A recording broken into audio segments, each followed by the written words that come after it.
শ্ৰদ্ধাৰ ৰাইজ, নিৰ্বাচনৰ সময়ত আমি প্ৰতিশ্ৰুতি দিছিলোঁ যে 1 লাখ যুৱক যুৱতীক আমি চৰকাৰী চাকৰি দিম। 90,000 যুৱক যুৱতীক চৰকাৰী চাকৰি দিয়াৰ পিছত এতিয়া আমি অসমত নতুনকৈ আৰু 40,000 যুৱক যুৱতীক চৰকাৰী চাকৰি দিয়াৰ পথত আগবাঢ়িছোঁ। আজি আমি অসমৰ নিবনুৱা যুৱক যুৱতীসকলক চৰকাৰী চাকৰিৰ সমান্তৰালভাৱে যাতে নিজৰ ভৰিৰ ওপৰত নিজে থিয় হৈ তেওঁলোকে অসমত এটা উদ্যোগীকৰণৰ বাতাবৰণ নিৰ্মাণ কৰিব পাৰে, তাৰ বাবে আমি যুৱক যুৱতীসকলক বেংকৰ কোনো ধৰণৰ মৰ্টগেজ নোহোৱাকৈ চৰকাৰৰ পৰা পোনে পোনে 2 লাখ টকাৰ সাহায্য দিয়াৰ আন এখন আঁচনিও আমি ইতিমধ্যে আৰম্ভ কৰিছোঁ।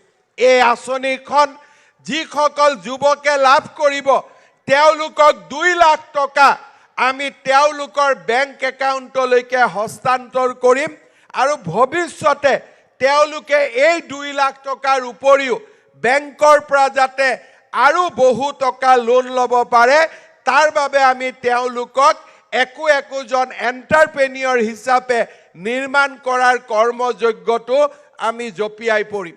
শ্ৰদ্ধাৰ ৰাইজ, আজি যেতিয়া মই অসমৰ গাঁৱে ভূঞে যাওঁ বিভিন্ন সময়ত ৰাইজে মোক প্ৰশ্ন কৰে যে আমাৰ ৰেচন কাৰ্ড হোৱা নাই।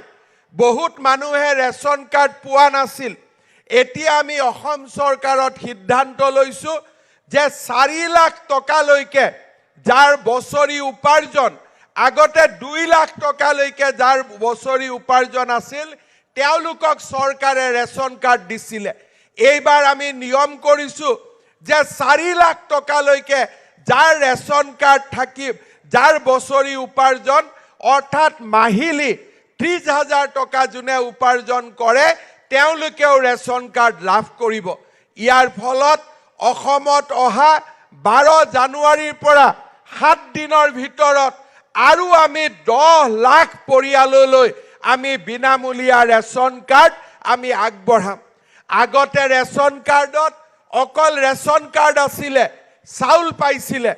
এইবাৰ আমি সিদ্ধান্ত লৈছোঁ যে ৰেচন কাৰ্ড যেতিয়া হ'ব সেই ৰেচন কাৰ্ডৰ লগত আমি এখন আয়ুষ্মান ভাৰত, আয়ুষ্মান অসমৰ এখন আমি কাৰ্ড দিম, যিখন কাৰ্ডৰ সহায়ত আপোনালোকে বছৰি অসমৰ মেডিকেল, জিলা হস্পিটাল আৰু নিৰ্বাচিত নাৰ্ছিং হোমত 5 লাখ টকালৈকে আপোনালোকে বিনামূলীয়া মেডিকেলৰ সেৱা আপোনালোকে লাভ কৰিব পাৰিব।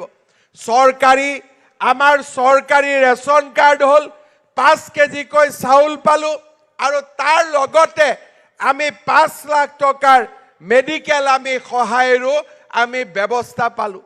আমাৰ ৰাজ্য চৰকাৰে অৰুণোদয় আঁচনি আৰম্ভ কৰিছিলে।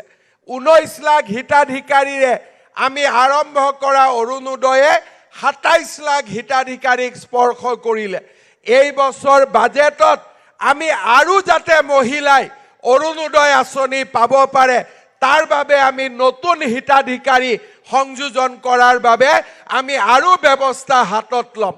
মোৰ লক্ষ্য হ'ল এটা দিন আহক যিটো দিনত অসমৰ প্ৰতিগৰাকী দুখীয়া পৰিয়ালে যাতে অৰুণোদয় আঁচনিৰ সুবিধা পাব পাৰে সেই দিশলৈ আমি ৰাজ্যখনক আগুৱাই লৈ যাবলৈ প্ৰচেষ্টা কৰিছোঁ। শ্ৰদ্ধাৰ ৰাইজ, আপোনালোকে সকলোৱে জানে যে আমাৰ অসমৰ আই মাতৃসকলে আজি নিজৰ ঘৰৰ কাম কাজ কৰাৰ উপৰিও নিজৰ পৰিয়ালৰ বিকাশৰ ক্ষেত্ৰতো সহায় কৰি আহিছে। বহুতো আই মাতৃয়ে আত্মসহায়ক গোটৰ জৰিয়তে নিজক সংগবদ্ধ কৰি টকা পইচা উপাৰ্জন কৰিছে আৰু পৰিয়ালৰ বিকাশত সহায় কৰিছে। আমাৰ চৰকাৰে এই আই মাতৃসকলক সহায় কৰাৰ বাবে আমি এখন নতুন আঁচনি হাতত লৈছোঁ। এই আঁচনিখন অনুসৰি অসমত যিমান আত্মসহায়ক গোটৰ সদস্য আছে 40 লাখ মহিলা আত্মসহায়ক গোটৰ লগত জড়িত হৈ আছে। আৰু এই 40 লাখ মহিলাৰ বেংক একাউণ্টত আমাৰ চৰকাৰে 10 হাজাৰ টকাকৈ যোগান ধৰিব, যাতে প্ৰতিগৰাকী মহিলাই অৰ্থনৈতিক উন্নয়নৰ বাবে কাম হাতত ল'ব পাৰিব। আৰু পৰৱৰ্তী সময়ত যিসকল মহিলাই এই 10 হাজাৰ টকাৰ উপযুক্ত ব্যয় কৰিব, উৎপাদনমুখী কামত এই টকা খৰচ কৰিব, তেওঁলোকক আমি ভৱিষ্যতৰ দিনত আৰু 15 হাজাৰ টকা তেওঁলোকৰ বেংকত একাউণ্টত দিয়াৰ বাবে আমি ব্যৱস্থা হাতত ল'ম। শ্ৰদ্ধাৰ ৰাইজ, আমাৰ দুখীয়া দৰিদ্ৰ মানুহৰ সেৱাৰ বাবে আমি সদায় নতুন নতুন ব্যৱস্থা হাতত লওঁ।